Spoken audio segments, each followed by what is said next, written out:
자, 여기서 한 가지 궁금한 게 있는데, 자, 오피스텔은 주택에 포함됩니까? 안 됩니까? 오피스텔 같은 경우는 내가 거기서 주거를 하느냐 안 하느냐의 차이거든요. 네. 오피스텔은 두 개예요. 하나는 오피스로 사용하느냐 아니면 주거용으로 사용하느냐에 따라서 주택과 비주택으로 나뉩니다. 그러면 예를 들어 제가 집이 한 채가 있는데 예.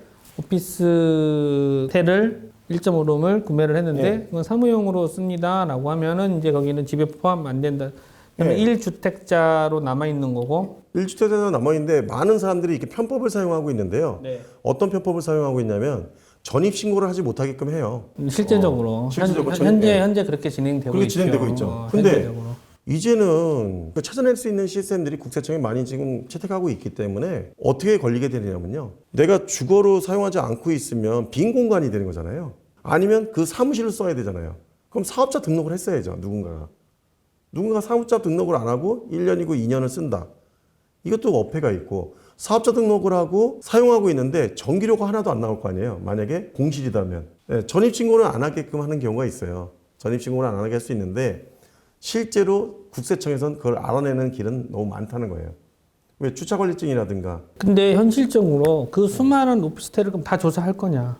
요즘에 세금 제도에서 연말 결산이라고 하잖아요. 그중에 세금 계산할 때 내가 월세 비용에서도 차감되는 비용이 있거든요.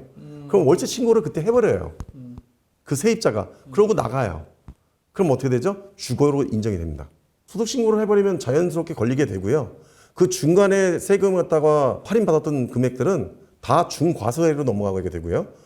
또 하나는 지금 전입신고를 못한다라고 그 약정을 해놓은 거는 불법이기 때문에 임대인이 지게 돼 있습니다. 그러면은 지금 현재 오피스텔을 보유하고 있는 분들이 임대를 내줬는데 그러니까 이제 뭐 전입신고를 못하게 하고 그런 부분들이 그러면은 주택으로 국세청에서 간주를 할 수 있다라고 볼 수가 있네요.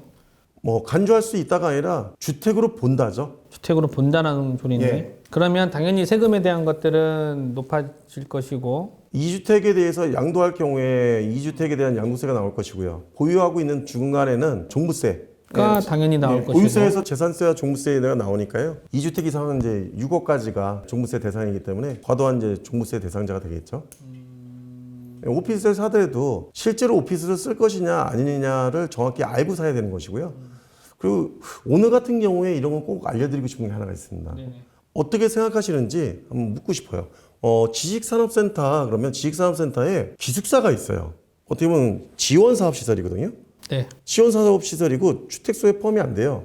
주택이 아니기 때문에 네. 지원사업시설이기 때문에. 네. 그리고 기숙사 용도로 쓰면 주택이 아닐 거 아니에요. 네. 근데 그거를 갖다가 지금 많은 사람들이 투자용으로 해서 삽니까? 아니면 공장주가 살까요? 누가 살까요? 그러니까 저도 사실은 얼마 전에 그 지식산업센터를 한번 알아보러 예. 갔는데 요즘에 그 짓고 있는 지식산업센터들을 보니까 8층까지는 지식산업센터, 그 다음에 9층에는 지금 말씀하신 것처럼 기숙사가 있죠. 기숙사를 만들어 놨더라고요. 그래서 그 기숙사를 분양을 하더라고요. 그러면서 그 분양하시는 분이 뭐라고 이야기를 하냐면 여기는 주택으로 포함되지 않습니다라고 이야기를 하더라고요. 그래서 뭐 물론 이제 기숙사다 보니까 그렇게 막 크거나 그러진 않는데 어쨌든 제가 봤을 때 거기도 1.5룸 기숙사였단 말이에요. 네, 괜찮죠. 숙박하기도 괜찮고. 그렇죠. 차라리 그렇다라고 하면 지금 오피스텔이 이런 위험 부담이 있다라고 하면 기숙사에 대한 부분들은 주택으로 그 인정을 안 한다라고 하니 그쪽으로 투자하는 게 더 낫지 않나요? 그래서 많은 사람들이 그걸 속고 있는데요. 기숙사 또 어떻게 보면 분양하는 사람들도 90%가 몰라요, 그거를.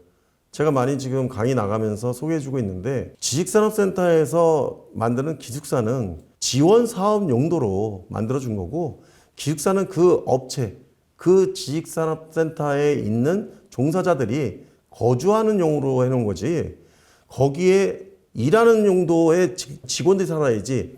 결론은 그거예요. 거기 공장주가 사지 않고 지금 대부분 99%는 누가 사요? 타지 외부인들이 그죠. 수익형 부동산을 산단 말이에요. 그렇죠. 그렇게 또 선전을 합니다. 수익형 부동산으로 해서 오피스텔은 주거에 들어가고 기숙사는 주거에 들어가지 않기 때문에 기숙사를 사라. 그럼 수익률은 엄청나게 높습니다. 왜? 지금 당장 여기 공장에 근무하는 사람들도 살아야 되니까. 그렇죠. 근데 어떤 사람이 자기 사장님 문 앞에다가 방을 얻어놓고 거주를 할까요?